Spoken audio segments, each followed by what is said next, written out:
This is Balakrishna Adala, Assistant Professor, Mechanical Engineering Department from Guntur Engineering College, Guntur. Today our lecture on classification of shapers. First of all,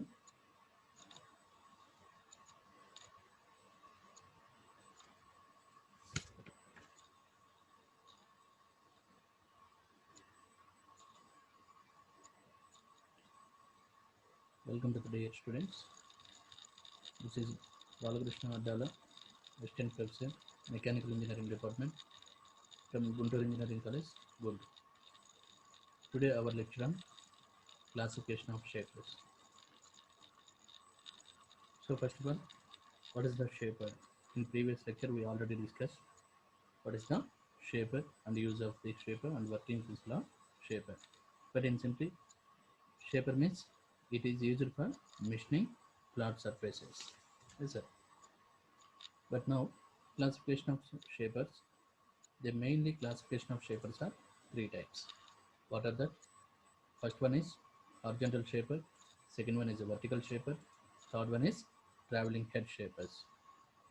What is the meaning of horizontal shapers? The horizontal shapers means lamp holding the cutting tool moves in horizontal plane and it is mostly used for producing flat surfaces. And second one is vertical shapers.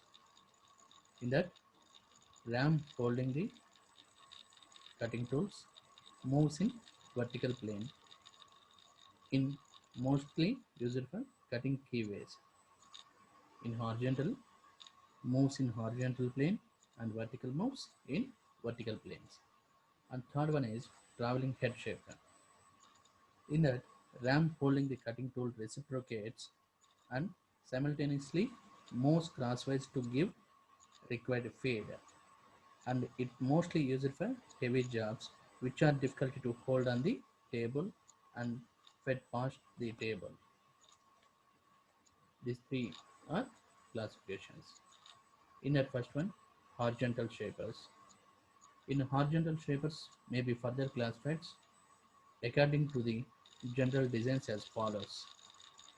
In that first one is according to cutting stroke action. In that having two types. One is push type, second one is draw type shaper. And according to the design, again two types, standard shaper and universal shaper. And according to the mechanism are having three types. Whether that first one is a crank type and second one is a gear type and third one is hydraulic type. In that first one, according to the cutting stroke, in that first one is push type shaper. Push type shaper means it common type. It is used in practice and metal is removed when the ram moves away from the column.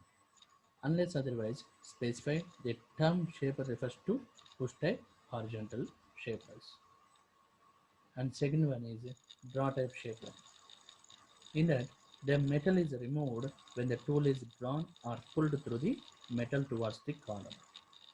And it allows heavier cuts to be taken and tends to reduce vibration as the cut is made.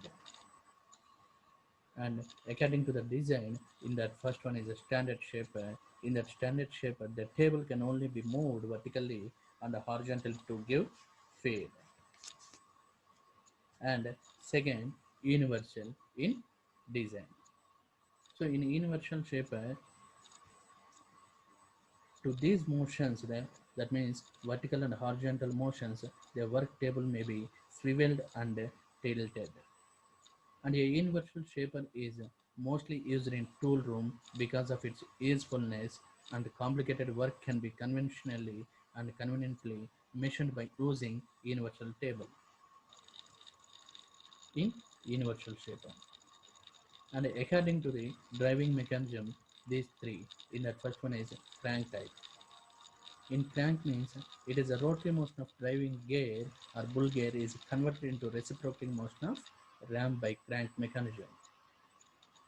And second one is gear type.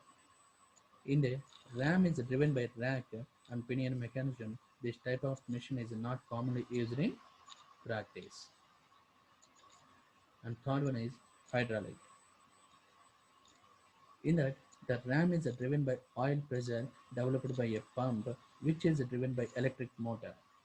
And the action of these machines is considerably smoother than that of crank-driven mechanisms and crank-driven machines.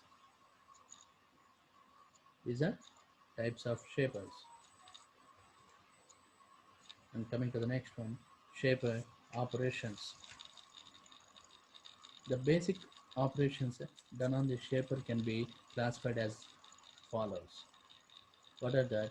In that, first one is horizontal cutting, and second one is vertical cutting, and third one is angular cutting, and fourth one is the cutting slots, tool grooves, and keyways, and next one machining irregular surfaces.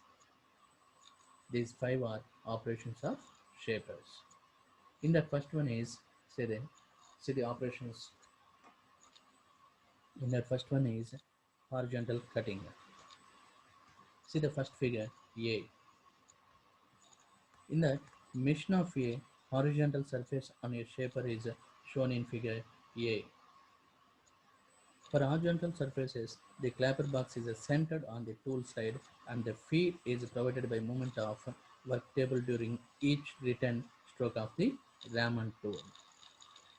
And also, the workable is stationary during the forward stroke and the depth of cut is set by the down feed hand wheel in first one.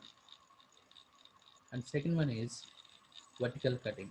The figure B is a vertical cutting. In that, the machining of a vertical surface is to shape a vertical surface, and the clapper is a swivel so as to prevent the cutting tool from dragging along and scoring the machined surface during the return stroke. In that, for vertical surfaces, the feed is provided manually by the down feed hardware, and the work table is adjusted by hand to control the depth of cut in vertical cutting. And the figure C shows angular cutting. The figure shows here angular cutting. So in that, the tool head and cutting tool are adjusted to the same angle of inclined surfaces, and the clapper box is turned away from the surfaces to be machined. The tool is fed by rotating the down feed hand wheel. And fourth one is a cutting slots, grooves, and keyways. In figure D shows cutting slots, grooves, and keyways. In that, the cutting a groove on a workpiece to cut a keyway that is not extended over the entire length and a hole which is slightly larger and deeper than the width and depth of keyway must be drilled at the point where the keyway ends. And the clapper box must be locked to prevent rising on the return stroke. In fourth one. And next, fifth one, machining irregular shapes. Machining irregular shapes means the required shape is described on the surface of the work. The required contour or shape is obtained by manipulating vertical and horizontal feeds. And beside the above operations, the shaper can be conveniently used for cutting splines and gears by using index center.